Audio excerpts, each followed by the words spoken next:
Hello students, part 2 में हम कन्या की विवाह के लिए क्या योग्यता और वर की क्या योग्यता होनी चाहिए इस पर हम बात करेंगे। सबसे प्रथम धन, सुंदरता, स्वास्थ्य, बुद्धिमत्ता व अच्छा परिवार कन्या व वर दोनों के लिए ही चयन की प्राथमिकता मानी गई थी। सेकंड, बुद्धू हो, बहरा, अंधा, लंगड़ा, ये सब अनैच्छिक वर थे, पर अगर इनसे विवाह हो जाता था तो उसको इनवैलिड नहीं माना गया है। उदाहरण के लिए हम पांडु को ले सकते हैं। नपुंसक होने की स्थिति में भी विवाह होते थे, परंतु ऐसी स्थिति में देवर व भाभी का संबंध भी वैध माना गया था। मनु ने जो उत्तराधिकारियों की एक लिस्ट तैयार करी है, उस लिस्ट में उसने इस प्रकार के संबंध से उत्पन्न हुई संतान को जायज़ मानते हुए संपत्ति का अधिकार या उसको उत्तराधिकार मानने के लिए मानना जायज़ मान लिया गया है। फिर पाराशर व नारद स्मृति में हम देखते हैं कि नपुंसक के विवाह को गलत माना गया है। अगर इस प्रकार का विवाह हो जाता है तो वह पुनर्विवाह स्त्री कर सकती थी। वैदिक युग में हम देखते हैं कि गोत्र क्या होते थे इसकी कोई जानकारी नहीं थी। सेम फैमिली और ब्लड ग्रुप जिसको हम कहते हैं गोत्र का अर्थ, तो उसमें विवाह हो रहे थे और इस प्रकार की कोई भी विवाह में प्रतिबंध नहीं था। पुराण में भी हमारे को इस प्रकार का कोई प्रतिबंध नहीं मिलता है, क्योंकि हम देखते हैं कि देवकी और वासुदेव दोनों सेम ही फैमिली से आए थे। उनका सातवत्ता कुल था, यानी कि सेम गोत्र था। सर्वप्रथम हमारे को सगोत्र विवाह पर रोक गृह सूत्र में दिखाई पड़ती है और फिर स्मृतियों में भी सगोत्र विवाह को मना कर दिया गया था। इसी तरह से पास के रिश्तों में भी विवाह को प्रतिबंधित माना गया है। यह कहा गया कि पिता की 7 वंश में और माता के 5 वंश में, यानी सपिंदता इसको टर्म दी गई है कि 5 वंश और 7 वंशों के भीतर किसी भी प्रकार का विवाह नहीं होगा। मध्यकाल में हमारे को दिखाई पड़ता है कि पत्नी की बहन की लड़की या पिता की भाभी की बहन में विवाह नहीं किया जाता था, यानी इनसे विवाह करना प्रतिबंधित था। ना ही 2 बहनें का विवाह एक ही पति से किया जा सकता था, परंतु यह मान लिया गया था कि बहन की मृत्यु हो जाने पर बच्चे की देखभाल के लिए वह अपने जीजा से शादी कर सकती थी। इसी प्रकार जाति का बंधन भी लंबे समय तक हमारे को विवाह में कहीं बाधा नहीं नज़र आती है। मनु के समय में अंतरजातीय व अंतर्बोझ की प्रथा थी। विवाह में अनुलोम, यानी कि उच्च जाति का पुरुष निम्न जाति की कन्या से विवाह कर सकता था, ऐसा प्रचलन में था। स्मृति में इसको लीगल माना गया है और 14वीं सदी में जो धर्मशास्त्र लिखे गए हैं तब तक यह विवाह माना अंतरजातीय विवाह का प्रचलन था। इसी प्रकार से धर्मशास्त्रों में यह भी कहा गया है कि निम्न जातियों की पत्नियों से उत्पन्न पुत्रों के बीच में अपनी विरासत या धन को वे बांट सकते थे। यह भी नियम बना दिया गया था। ब्राह्मण, क्षत्रिय, वैश्य, इन तीनों में अनुलोम विवाह का प्रचलन था। इससे नीचे वे विवाह नहीं करते थे। अग्निमित्र जो कि ब्राह्मण था, आपने नाम सुना होगा, अग्निमित्र जो उज्जैन के शासक थे, कालिदास ने उसमें उनके ऊपर बुक लिखी है, मालविका अग्निमित्र। तो अग्निमित्र वह स्वयं ब्राह्मण वंश का था और मालविका क्षत्रिय वंश की थी, और 150 BC में हम इन दोनों का विवाह देखते हैं। इसी प्रकार से कदम्ब शासक जो कि ब्राह्मण थे, उन्होंने अपनी पुत्री का विवाह गुप्तों में, यानी कि वैश्यों में किया था। इसी प्रकार से प्रतिलोम विवाह, यानी उच्च जाति की वधू निम्न जाति के पुरुष से विवाह जब करती थी उसको प्रतिलोम विवाह कहा जाता था, परंतु इसका विरोध स्मृतियों में तो विशेष रूप से काफ़ी हुआ है। पर हम देखते हैं कि प्रतिहार संस्थापक हरिश्चंद्र जो थे, 550 सदी की बात कर रहे हैं हम, ने ब्राह्मण और क्षत्रिय दोनों ही पत्नियों से विवाह किया था। बाणभट्ट जो लेखक हैं, उनके पिता की शूद्र पत्नी थी, वह उनसे उत्पन्न बच्चे भी एक ही घर में रहते थे। राजशेखर जो स्वयं एक लेखक हैं, पोएट जो हुए हैं, वे लिखते हैं कि 8वीं सदी के पश्चात राजशेखर जो स्वयं था उसने 8वीं सदी में क्षत्रिय स्त्री से विवाह किया था। 10वीं सदी तक आते आते अंतर्जातीय विवाह और उनमें लड़का या लड़की देखना भी बंद हो गया था। अलबरूनी लिखता है कि 1020वीं सदी में वह लिखता है कि ब्राह्मण तीनों जाति, जो निम्न जाति, ब्राह्मण सर्वश्रेष्ठ थे, क्षत्रिय, वैश्य और शूद्र, तीनों में ही अब विवाह नहीं कर सकते थे। कल्हन ने लिखा है कि कश्मीर के राजा संग्राम सिंह जो थे, उन्होंने अपनी बहन की ब्राह्मण पुरुष से, क्योंकि स्वयं क्षत्रिय थे, ब्राह्मण पुरुष से शादी की थी, पर वो कहते हैं कि इससे सारी जगह एक शौक सा पैदा हो गया था और राजा और यह कहा गया कि राजा अपने स्वयं के परिवार को ही अपमानित कर रहा है, यानी कि ऐसे विवाह करवा करके उसने अपने परिवार को अपमानित किया है।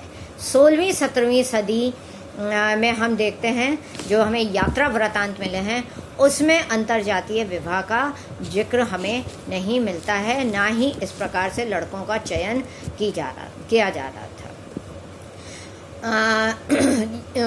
द्विज जो थे, जिन्हें एक श्रेणी में लिया जाता है जिसमें ब्राह्मण, क्षत्रिय, वैश्य जो थे, ये वेद पढ़ते थे और ये तीनों में विवाह था। पर 10वीं सदी तक आते आते अलबरूनी लिखता है कि शादी जो है वह तीनों में विवाह जो है वह रुक गया था, और साथ ही वह कहता है कि अब पौराणिक विवाह शुरू हो गए थे और वैदिक विवाह रोक दिए गए थे।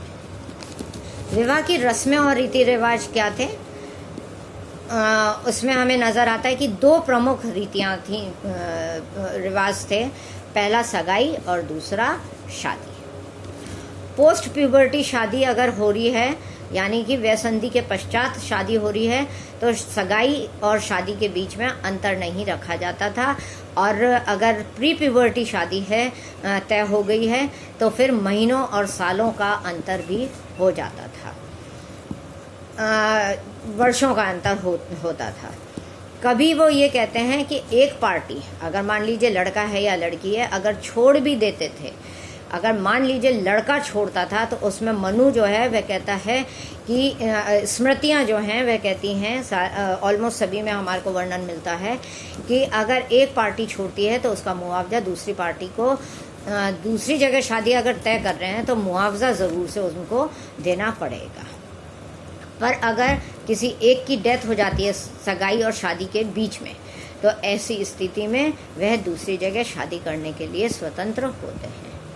कुछ लोगों ने इसका अपोज भी करा है, पर किसी ने यह भी कहा है कि सगाई अगर हो जाती है और स्त्री अगर हस्बैंड की डेथ हो जाती है, तो ऐसी स्त्री को विधवा, सगाई विधवा का टर्म दे देना चाहिए। पर मनु ने इसका विरोध किया, उसने कहा कि यह कोई विधवा नहीं है। जब रिश्ता पक्का हो जाता था तो कहा जाता था कि सूर्य भगवान के आदेश से यह रिश्ता हुआ है, मतलब ईश्वरीय रिश्ता है। दूसरी ओर हम देखते हैं कि विवाह के समय में पूजन जो भी होता था, होम, जो टर्म हमारे को वैदिक साहित्य में मिलती है, विवाह में होम, पूषण, भागा, आर्यमन दिया जाता था, जो इस समृद्धि का, सौभाग्य का और का द्योतक होता था, और यह कहा जाता था कि ये वैवाहिक ईमानदारी के प्रधान देवता है। फिर इसके पश्चात में जब रिश्ता पक्का हो गया, सूर्य और होम दे दिया गया, फिर एक पत्थर पर बैठाया जाता था और यह प्रेयर की जाती थी कि यह पत्थर जिस प्रकार से अटल है, ऐसे ही अटल उन दोनों का प्यार भी बना रहे। रात में ध्रुव तारा और अरुंधति दिखाया जाता था। पुरुष ध्रुव तारे जैसा स्थिर हो यह माना जाता था, और पत्नी अरुंधति जैसी पतिव्रता हो, इसलिए यह रस्म की जाती थी। फिर सप्तपदी की रस्म होती थी, जिसमें दोनों पुरुष और स्त्री एक साथ 7 पग लेते थे। ईश्वर से प्रार्थना की जाती थी कि उनके आगे की लाइफ जो है वह प्यार से भरपूर हो, उन्हें अच्छे अवसर मिले, समृद्धि आए, आनंदमयी जीवन हो, और नाम आगे बढ़ाने वाली संतति हो, और जीवन में पवित्रता रहे। दोनों एक दूसरे को वचन देते थे कि वे धर्म से, प्यार व भौतिक समृद्धि के क्षेत्र में एक दूसरे की इच्छाओं को और महत्वाकांक्षाओं को पूर्ण करने में सहायता देंगे। लास्ट में उनका मिलन डिसॉल्व नहीं हो, यानी कि डाइवोर्स या डेथ जैसी कोई स्थिति उत्पन्न न हो पाए, इसके लिए ये व्रत और ये प्रार्थनाएं की जाती थी। शादी के बाद पति पत्नी को 3 दिन का व्रत रखना होता था, जिसमें यह कहा जाता था कि वे इन 3 दिनों में अपनी जान पहचान बढ़ाएंगे। एक रूम में उनको भेजा जाता था, मगर उनके बेड अलग अलग 3 दिन तक रखे जाते थे, ताकि वे सेल्फ कंट्रोल जो एक वैवाहिक जीवन में सीखना ज़रूरी है, के उद्देश्य से यह रस्म की जाती थी। गर्भाधान या द्विरागमन रिवाज जो था वह वधू के वय संधि प्राप्त होने पर किया जाता था, जिसे यह कहा गया है कि 4 रात के बाद में यह हो सकता, दोनों एक कमरे में रह सकते थे, और दोनों परिपक्व हैं, इसलिए वे अपने वैवाहिक जीवन को आगे बढ़ा सकते हैं। इसे चतुर्थी कर्मा भी कहा गया है।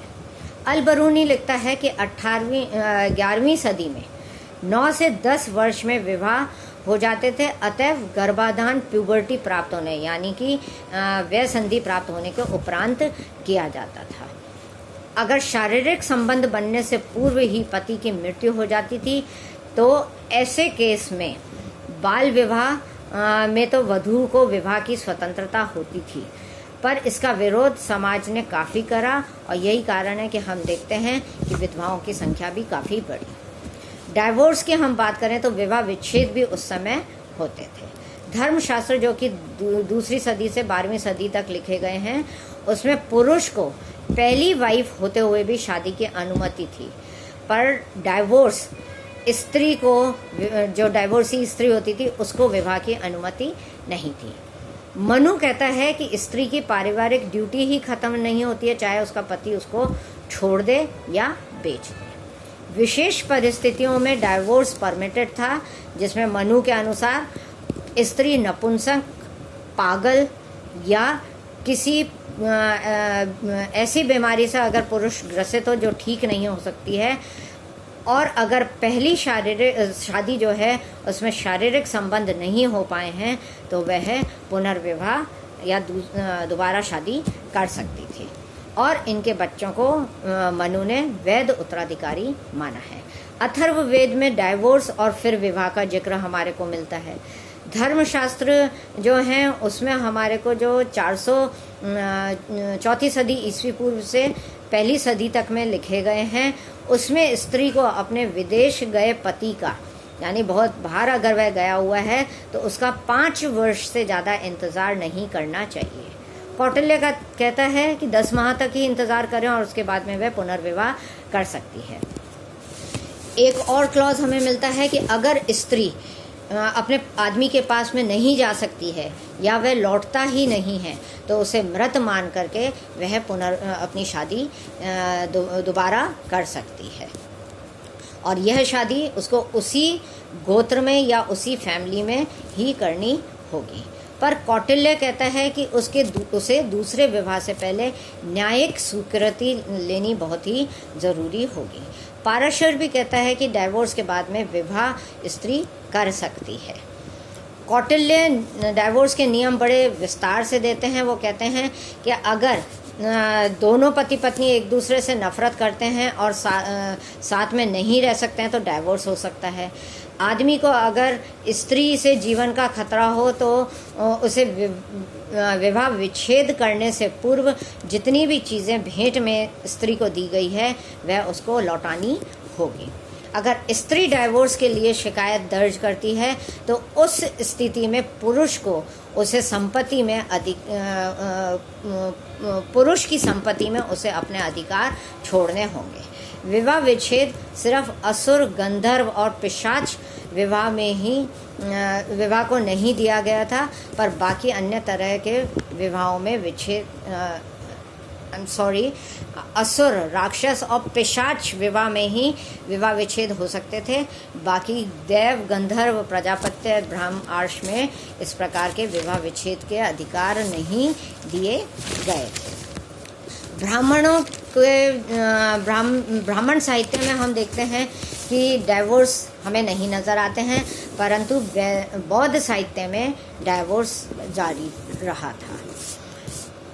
बौद्ध साहित्य में हम देखते हैं कि काना नामक स्त्री ने पति के पास लौटने से इनकार कर दिया था और जब उसकी एब्सेंस में उसने दूसरी शादी कर ली थी। तो बुद्ध के रिक्वेस्ट में एक राजा ने उस काना को गोद ले लिया था और फिर गोद लेकर अपने सामंत से उन्होंने उसकी विवाह करवाया था। थेरी गाथा में भिक्षुणी ईसी दासी का जिक्र मिलता है जिसने कई बार डाइवोर्स लिया है। 3 बार डाइवोर्स का जिक्र है। पहली शादी उसके अयोध्या के व्यापारी से की गई थी जिसने 1 माह में उसे छोड़ दिया। पिता ने दूसरी शादी करी पर उसे भी पसंद नहीं आई तो वह वहाँ से भी कुछ समय बाद ही मायके भेज दी गई। तीसरी शादी उसकी करी गई, वहाँ पे भी वह 15 दिन के अंदर ही वापस आ चुकी थी। 5वीं BC तक हम देखते हैं कि तपश्चर्या की लहर जो थी जिसमें आप पुनः शादी कर सकते हैं वह समाप्त हो गई थी। अनैतिकतावाद का समर्थन शुरू हो गया था। अब औरत को अब राइट नहीं रहे थे। औरत अब सिर्फ 1 बार शादी कर सकती थी और एक पति को डाइवोर्स देके पुरुष जो थे वे एक पति को स्त्री एक पति को डाइवोर्स दे और दूसरा विवाह करे, यह आनंद की वस्तु समझने लग गए थे। इसलिए स्त्रियों को यह अधिकार नहीं दिया गया था। और समाज में पुरुष नैतिक रूप से उनका रिश्ता चाहे टूटा हो, पत्नी से मारपीट, गलत व्यवहार चाहे कैसा भी करे, पर स्त्री को डाइवोर्स की सुविधा नहीं दी गई थी। 17वीं सदी में हम शूद्र कमलाकर में देखते हैं कि सिर्फ शूद्र व निम्न वर्ग को ही डाइवोर्स की परमिशन थी। गुजरात में पंचायतों को अधिकार दिया गया था कि वह डाइवोर्स कर सकती है। बॉम्बे हाई कोर्ट को भी यह अधिकार दे दिया गया था कि वे डाइवोर्स पर सुनवाई कर सकते हैं, पर बाद में यह रोक दिया गया और हिंदू विधि के अनुसार यह अपील की गई कि हिंदू विधि के अनुसार डाइवोर्स गलत है, इसलिए यह रोक दिया गया था। बाद में पुरुष अगर किसी स्त्री के साथ में नया विवाह करते हैं तो पहली स्त्री को उन्हें मेंटेनेंस देने के लिए कहा गया था, पर पुरुषों ने यह मना कर दिया। ब्रिटिश काल की ये बात कर रहे हैं। पुरुषों ने यह मना कर दिया कि स्त्री उनके साथ में नहीं रहना चाहती है, इसलिए वो मेंटेनेंस ही काहे के लिए दें। हमारे को उल्लेख मिलता है कि कई स्त्रियों ने धर्म परिवर्तन करके अपना विवाह दोबारा कर लिया था। अब स्त्रियों को भारतीय संसद ने कानून बना करके सुरक्षा प्रदान करी है और हिंदू विवाह के अनुसार अब स्त्री 1955 का जो अधिनियम है, अब स्त्री दोबारा विवाह कर सकती है। Thank you. नेक्स्ट पार्ट में हम और बात करेंगे।